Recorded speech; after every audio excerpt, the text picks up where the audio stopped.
Hello everybody, we are Dr. Martina and I'm Dr. Agusti. We are former editorial fellows of the International Journal of Gynecological Cancer. And we have the pleasure to be here today with Professor Christina Fotopoulou, and we will be talking about radiation and surgical quality indicators in cervical cancer. So please, Nuria, go on. Thank you. So our first question is, what was the rationale behind developing quality indicators for surgery and radiation in cervical cancer, and what were the objectives you aimed to accomplish? So this was a dream of our ex-president, past president Philip Morris. He wanted to establish within the program within the quality indicators program of ESCO, he wanted to establish an accreditation program for cervical cancer management, not just for surgery or radiotherapy, but for management overall, which would include both. That was his dream, and I was back then the chair of the guidelines committee of ESCO, and we implemented it. It was a project that lasted almost 3 years. And I'm very pleased that finally, a couple of weeks ago, we have the publication in the National Journal of Gynaecological. Okay, great. So let's move on. The second question would be, what are the main disparities with previous quality indicators, and what additional quality indicators have been defined in this consensus? So that is a very good question. So this, because it's an accreditation and quality indicators for cervical cancer management, it included surgery, which was already published by David Chibula and his team.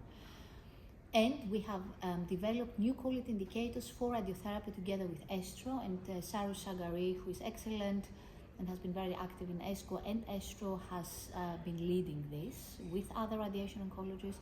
So practically what is new now is that these quality indicators are a combination of surgery and radiotherapy. Great, thank you so much. How are the quality indicators organized, based on which categories and following what rationale? Yes, so we have classified them in surgery, in radiotherapy, and in general quality indicators, including morbidity, mortality, auditing, long-term follow-up, holistic care, etc. So they are very well organized in these 3 groups, so that each center that wants to apply can really directly see in the section of surgery, radiotherapy, and generic holistic care whether they comply. They need to comply all 3 categories to be able to be accredited.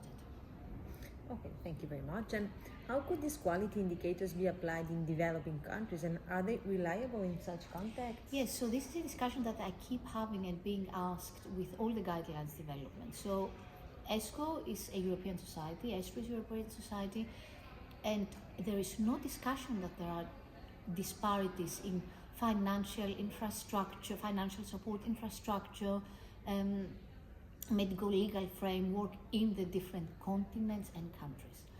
This doesn't mean that we can't it's impossible to issue European guidelines that will also be applicable, for example, in an African or an Asian country. That is completely impossible.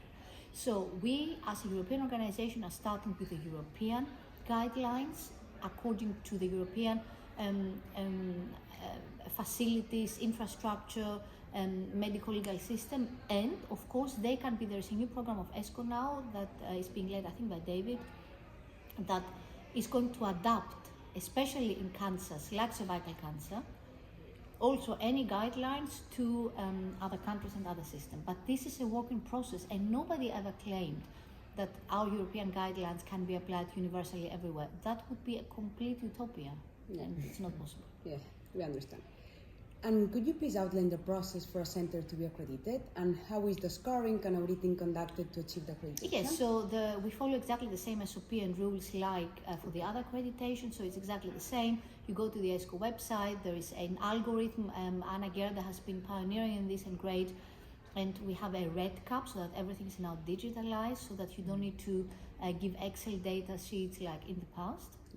So you go in, you can put in all your scores, and the red cap then sees and calculates whether you would comply, and then you can apply. Okay, and the last question would be, can you identify which surgical or radiation quality indicator might present greater challenges to be accomplished, and how these quality indicators could potentially impact morbidity or oncological outcomes for our patients? That's a very good question. So I have seen also, because we were a multidisciplinary team of experts and we had many people from various countries, what I've seen was not necessarily my biggest surprise, but it was interesting to see, is that one hot topic of discussion was the brachytherapy, the quality of brachytherapy, how it was applied, the accessibility to brachytherapy. There are many big cancer centers that don't have access to brachytherapy.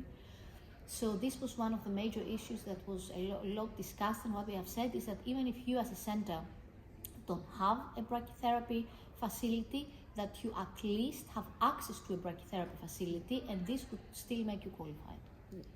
Okay, thank you very much. It was my pleasure. Thank you so much for giving me the opportunity to present our work. Thank you.